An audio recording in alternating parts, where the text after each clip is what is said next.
हरे कृष्णा।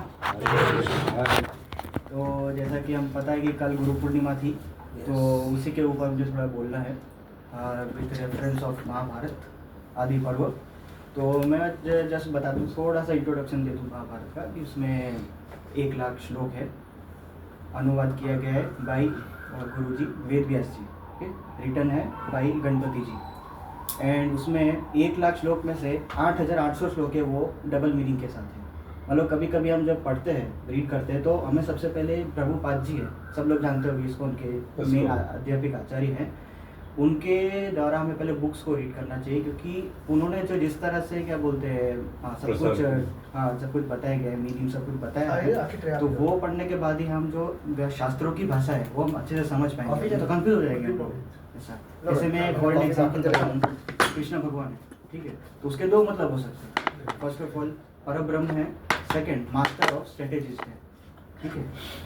तो महाभारत के आदि पर्व में 233 अध्याय है, उसमें से सिर्फ हम 1% ही डिस्कस करेंगे आज यहाँ पर। वो एक गुरु शिष्य परंपरा के ऊपर, क्योंकि कल गुरु पूर्णिमा थी, तो उसमें से हम आज चर्चा करेंगे आचार्य वेद के ऊपर, आचार्य वेद और उत्तम मुनि।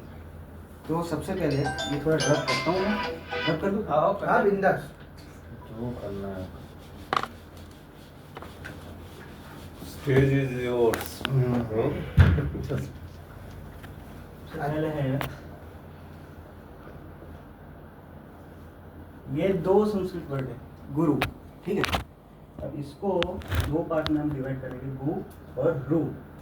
इसका मतलब है डार्कनेस, सॉरी राइटिंग बेटर है, मीनिंगफुल है।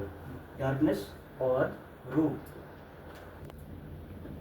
One who removes the darkness.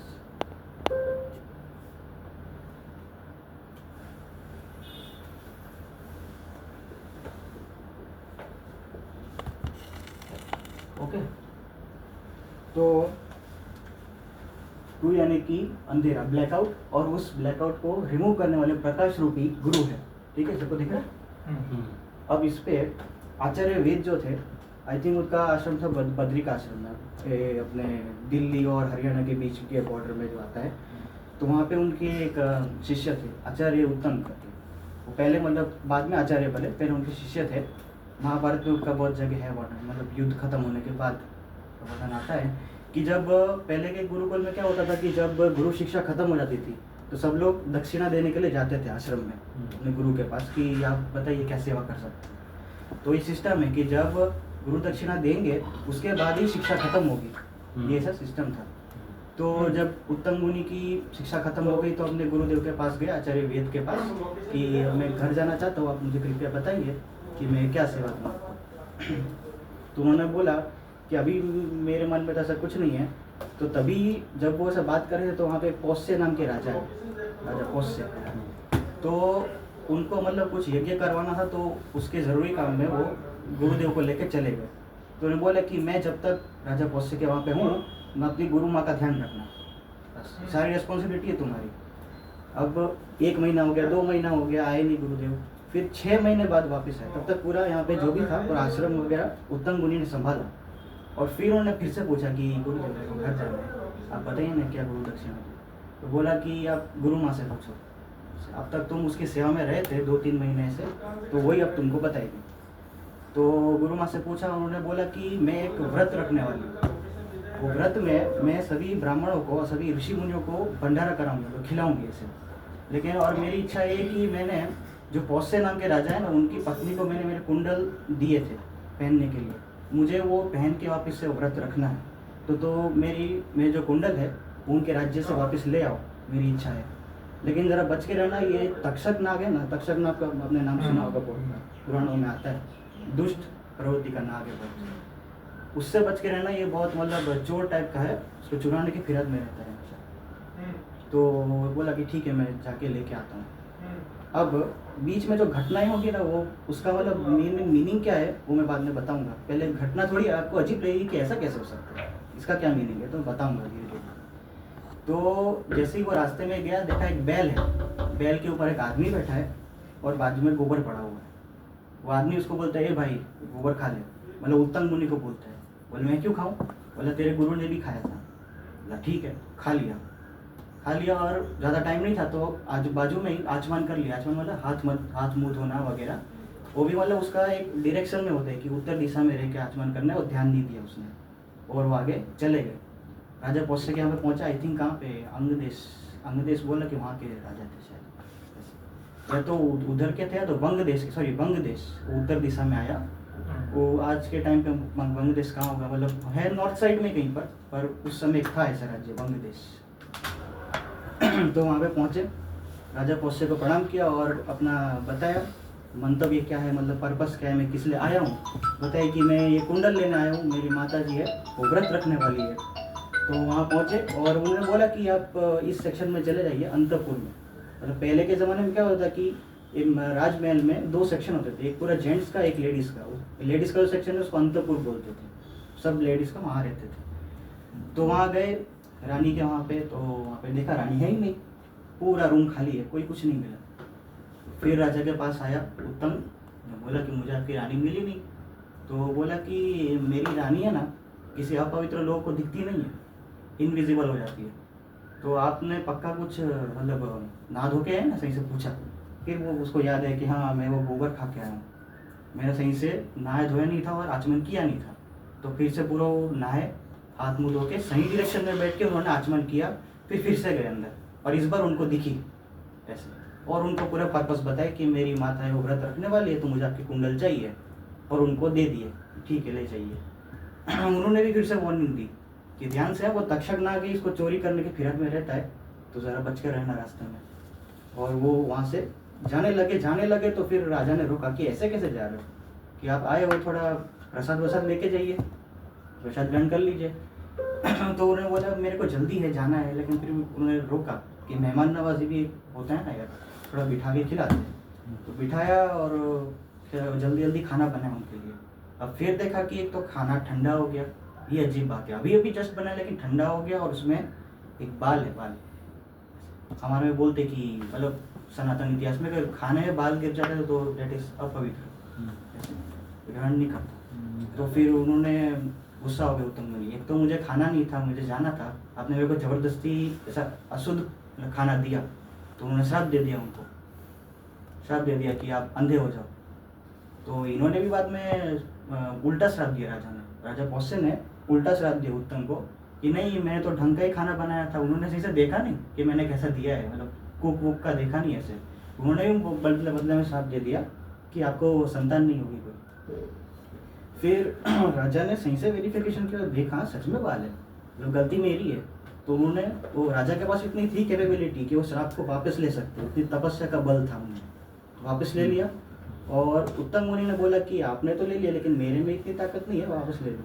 तो राजा ने भी बोला कि वो चिंता मत कीजिए, आपने क्या बोलते हैं, गलती एक पूरी मिस्टेक से हुआ, गलती मेरी थी, इसलिए आपने मेरे को श्राप दिया कि मेरे को मैं अंधा हो जाऊँ, वो लगेगा नहीं, ऐसे बाई मिस्टेक ऐसा हुआ है। तो ऐसा हो गया और ये पूरा काम खत्म करके वो जा रहे थे। रास्ते में एक नदी आई, नदी में वो थोड़ा नहाने के लिए रुके तो इतने में वो तक्षक नाग आया निकल के, एक वो क्या बोलते हैं, चुड़ैल होते हैं, चुड़ैल डाकन गुजर बोलते, उसका रूप लेके आया। और ये जब तक नहा रहे थे वो कुंडल लेके भाग गया, और ये जल्दी कपड़े पहन के उसके पीछे गए।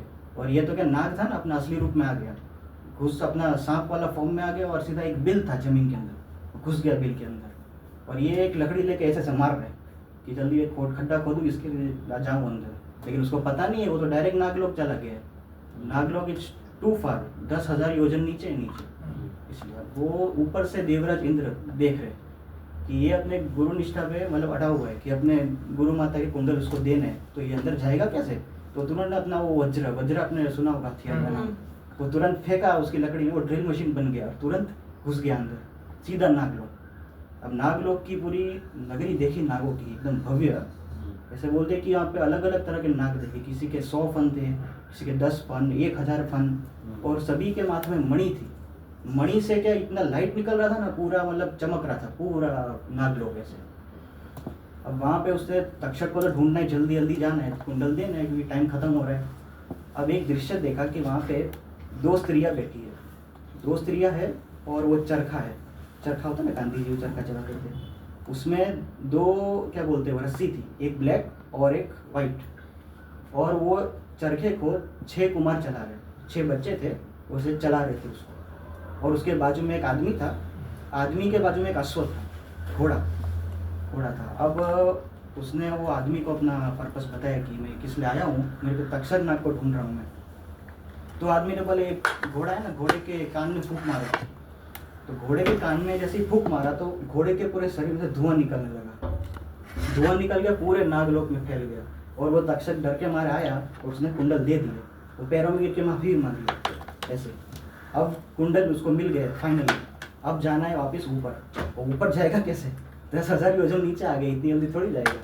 तो आदमी ने बोला घोड़े के ऊपर बैठ जाओ, तुमको छोड़ देगा सीधा, और घोड़े के ऊपर बैठा और वो पहुंच गया। अब यहाँ पे इनका टाइम खत्म हो रहा था, गुरु माँ सोच रही कि ये उत्तंग आएगा नहीं, मैं गुस्सा हो जाऊंगी अब, और ये सोच रही थी तभी उत्तंग आ गया और उनको दे दिया कुंडल ऐसे। और रास्ते में जो घटना बताई वो सब अपने गुरुदेव को बताया, गुरुदेव भी प्रसन्न हुए कि मतलब तुम ये काम कर पाए ऐसे, ये तो काम करने के मतलब ये जो घटना बनी ना उसका पूरा मीनिंग अब बताया। फिर उन्होंने वो भंडारा जो किया, गुरु माता का जो कुंडल उंडल पहन के जो करना था फाइनली वो हुआ। अब इसमें बीच में आता है कि जब वो जा रहा था रास्ता, अब गुरुदेव बता रहे कि जो घटना हुई उसके पीछे का मीनिंग क्या था। अब जब वो जा रहा था तो वो नहीं कहा बैल था, बैल के ऊपर आदमी था, वो आदमी देवराज इंद्र थे और बैल था वो ऐरावत था, और वो जब गोबर पड़ा था वो असल में अमृत था ऐसे। और जो तुम नागलोक पहुंच पाया ना वो उसी अमृत के कारण पहुंच पाए। नहीं तो जैसे कि ह्यूमन बींग्स का क्या होता है कि हम ऑक्सीजन लेते हैं, कार्बन डाइऑक्साइड छोड़ते हैं, नागों की दुनिया में क्या होता है वो लोग ऑक्सीजन लेते तो उनका जहरीला होता है ना शरीर, वो जहर छोड़ते सामने, तो पूरा एनवायरमेंट वहाँ पे जहर वाला था, तो वो इसलिए बच पाए क्योंकि तुमने अमृत का पान किया था, इससे तुझे कुछ नहीं हुआ। अभी जैसे हम अंकलेश्वर भरूच जाएंगे, हमको केमिकल की गंध आएगी, वहाँ पे जो लोकल रहते हैं उनको पता नहीं चलेगा, आदत है। हम बाहर वाले जाएंगे इतना केमिकल दुर्गंध मारता है ऐसे।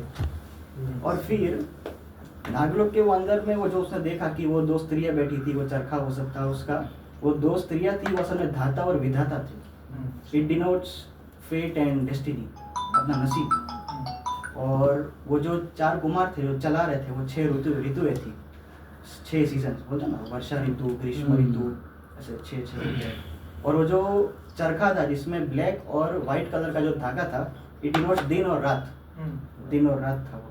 और वो जो आदमी थे घोड़े के पास खड़े थे वो अग्निदेव थे, और जो घोड़ा था वो अग्निदेव थे। इसे देखा ना, उसे फूंक मारा, धुआं निकला, आग में धुआं मारते कैसे ऐसे, वो तो अग्निदेव थे, और इसलिए वो उसके कारण ही तो अग्निदेव थे, इसलिए उन्होंने तेरे को ऊपर फिर पहुंचा दिया। और फिर लास्ट में गुरु ने बताया कि देवराज इंद्र असल में मेरे मित्र है ऐसे। और तुम्हारी गुरु भक्ति ने मतलब देवता भी देखते कि जब स्टूडेंट इतना मतलब एफर्ट लगा रहा है किसी काम में, तो फिर देवता भी हमारा साथ देते हैं। पूरा एक है।